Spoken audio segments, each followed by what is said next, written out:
Cool. But I wanted to ask you about and this is the juicy stuff that people want to hear. What are some of the red flags that you see within the financials that you're like, oh, this is a bit, oh, that's a risk, and what would that risk look like if somebody was to take on those businesses? And maybe there's 2 to 3, or maybe there's more. What are those? There can be way more than 3 for sure. So the first one I can think of is people trying to present their numbers in a light which is not well representative of how the business is doing. Like I actually have like a very good example that happened on one of my deals. Enterprise company was on the FBA market. So something you're fairly familiar with, correct? So more e-commerce type of things. They were selling a software to customer that were doing e-commerce.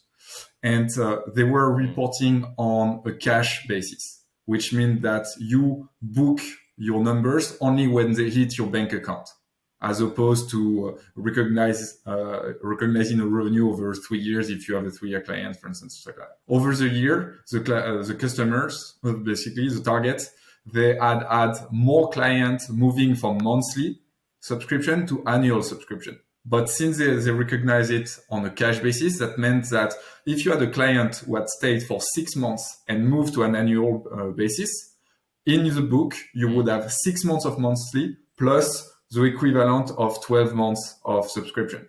So that meant 2 things. First, the revenue were overstated.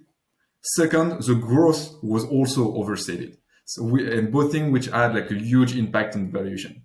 So in summary, the one red flag to look for is make sure you understand the accounting and how the numbers are presented to you, because it may not reflect what you think is face value. The second thing which can be a red flag is everything around provisions. So I don't know how familiar you are with provision. Basically, provision in accounting is something where you have a risk.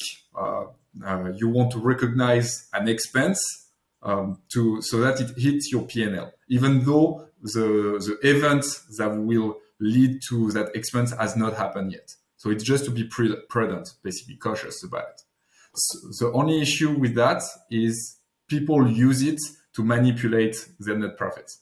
Can you give us an example of like a provision expense just so people understand this concept? Exactly. And trying to tie to the e-commerce, for instance, say you're running an e-commerce business, and if you hold your stock, you can have a provision for stock depreciation. Like, I don't know, imagine you're selling a high price couch, okay, that sell for 5K each. If you add a couch in inventory for 3 years, you can kind of make up a provision, which is going to be legal, to say, okay, this couch hasn't sold for 3 years. We're going to depreciate it by 30% or 40% of its value.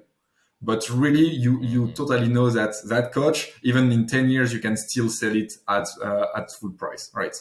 And so I've seen companies where people use that as a cushion, so that if next year they do less sales or less net profits, they release part of that provision, which artificially increase their net profit back. And so you see on several years, you see a constant growth thanks to that. Yeah, that's crazy. That's a really good one to point out. What are some of the other big ones that you've seen as well? Like, because this can not only decrease the valuation to save the person that's looking at buying the business, to save them a lot more money, but also can save them a lot more risk. What are some of those ones that were just like, wow, that's a huge risk that you've sort of said to a client, like, look, this is probably too much of a significant risk to go for? Yeah. So the most classic one is revenue concentration, which means that, 40% of the revenue of the company is made with only one client. When that happens, that means that you take the risk after buying the business. That client leaves, you just lost 40% of your revenue. And generally, because you have a certain level of fixed cost, if you lose 40% of your revenue, you lose 70 or 80% of your EBITDA. So that may mean most of the cash flow you bought.